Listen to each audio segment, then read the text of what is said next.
Release చేసింది. ఓకేనా, 1 లక్ష వరకు ఒకటి, 1,50,000 వరకు ఒక దఫా, ఇప్పుడు 2 లక్షల వరకు చేసింది. వినిపించింది అందరికీ? 2 లక్షల పైన ఉన్న వాళ్ళకు 30వ తారీఖు తర్వాత రిలీజ్ అవుతుంది అమౌంట్.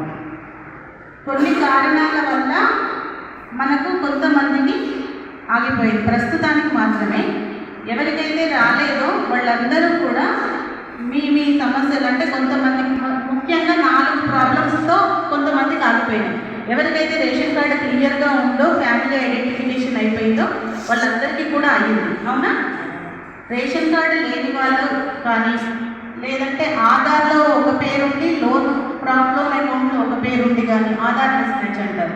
అలాంటి వాళ్ళు మీ ఆధార్ కార్డు కరెక్షన్ది ఉంటుంది కదా, అది కరెక్షన్ చేయించుకొని మీ డీటెయిల్స్ అన్నీ ఏవి మీకు మిస్మ్యాచ్ ఉందా లేకపోతే ఏంటి ప్రాబ్లం ఉందా అనేది ఒక వైట్ పేపర్ మీద రాసి, ఒకవేళ ఆధార్ మిస్మ్యాచ్ అయితే కనుక ఆధార్ కార్డు అటాచ్ చేయండి దానికి. లేదంటే మీకు రుణం తీసుకున్న రుణం కంటే వడ్డీ ఎక్కువగా ఉంటాయి. వడ్డీ ఎక్కువగా రాని ఉన్న సందర్భంలో కూడా చాలామందికి రాలేదు. అవునా?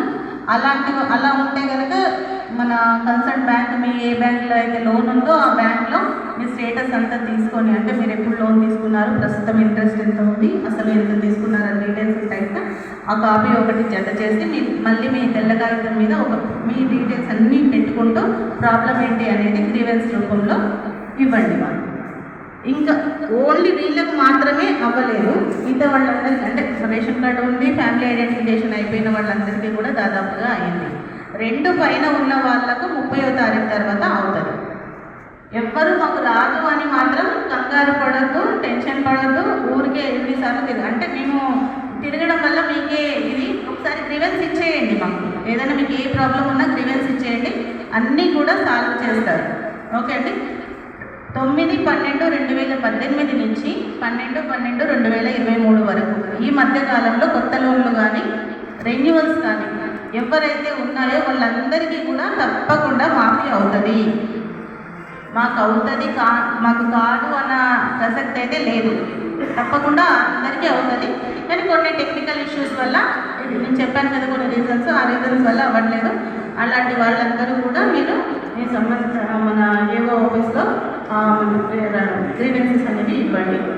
ఓకేనా? నేను ఏం చెప్తున్నామ్మా, కుటుంబంకి 2 లక్షలు. ఇప్పుడు ఒక కుటుంబంలో ఒకరికి 30,000 ఉంటుంది, ఒకటి 70,000 ఉంటుంది, ఒకటి 1,00,000 ఉండొచ్చు. కానీ కుటుంబానికి అందరికీ కలిపి ఒకటేసారి చేస్తారు. మాకు 30,000 ఉంది కదా అంటే 1,00,000 లోపే ఉంది కదా ముందు కాలేదు, 1,50,000 లోపే ఉంది కదా ముందు కాలేదని కాదు, కుటుంబం మొత్తం కలిపి ఒక యూనిట్గా తీసుకుంటారు. ఆ యూనిట్కి 2 లక్షల వరకు మాఫీ అనేది వర్తిస్తుంది. ఆ 2 లక్షల లోపు ఎవరికైతే ఉండి ఫ్యామిలీ ఐడెంటిఫికేషన్ అయ్యిందో వాళ్ళందరికీ కూడా అయ్యింది కదా. మీకు తెలిసిన వాళ్ళకి కూడా చాలామందికి అయ్యి ఉంటుంది. అప్పుడు కాని వాళ్ళందరూ ఏంటంటే అది కొన్ని అంటే ఇంతకుముందు రేషన్ కార్డు ఏమన్నా అంటే లైవ్లో లేకపోవడం కానీ యూజ్ చేయడం ఏది ఉన్నా సరే మీరు గ్రీవెన్స్ రూపంలో ఒక పేపర్ మీద రాసైతే మాకు ఇవ్వండి. ఒకవేళ ఆధార్ కార్డు లేదు, వేరే ఇన్ని డాక్యుమెంట్స్ ఉంటాయి కదా, లైసెన్స్ కానీ రేషన్ కార్డు ఏముంటే అవి డాక్యుమెంట్ జత చేసి మాకు ఇచ్చేయండి. ఓకేనా? మీరు మాత్రం ఎట్టి పరిస్థితుల్లో కంగారు పడి అటు తిరిగి ఇటు తిరిగి మీ టైం వృధా చేసుకోకండి. ఓకేనా? తప్పకుండా వస్తుంది, ఎవరు కూడా టెన్షన్ పడకండి. ఇంకోటి 2 లక్షల పైన ఉన్న రైతులు, 2 లక్షల పైన ఉన్న రైతులందరూ కూడా 30 తారీఖు తర్వాత వస్తుందని చెప్పాం కదా. ఆ పైన ఉన్న అమౌంట్ అంతా కూడా ఎంతైతే ఉంటుందో 10,000 ఉండని, 1,00,000 ఉండని, 2 లక్షలు ఉండని, ఆ అమౌంట్ అంతా ముందు కట్టిన తర్వాత 2 లక్షలు మాఫీ అవుతుంది. మీకు మాకు కాదు అని కాదు, అవుతుంది, తప్పకుండా అవుతుంది. దాన్ని 30 తారీఖు తర్వాత అవుతుంది. ఓకేనండి?